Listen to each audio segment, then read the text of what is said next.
ওঠা নিয়ে কি বলেছেন মাননীয় প্রধানমন্ত্রী শেখ হাসিনা? আপনারা নিজ মুখেই শুনুন।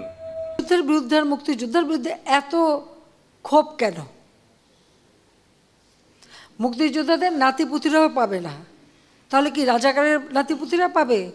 সেটা আমার প্রশ্ন, দেশবাসীর কাছেও প্রশ্ন, যে রাজাকারের নাতিপুতিরা সব কিছু পাবে, মুক্তিযোদ্ধারা পাবে না। আদালতে সেটা সমাধান, এবং আদালত তাদের সুযোগ দিয়েছে, বলেছে আপনারা আসেন, আর্গুমেন্ট করেন, বলেন, তা আদালতে যাক, বলুক না, তারা রাজপথেই সমাধান করবে।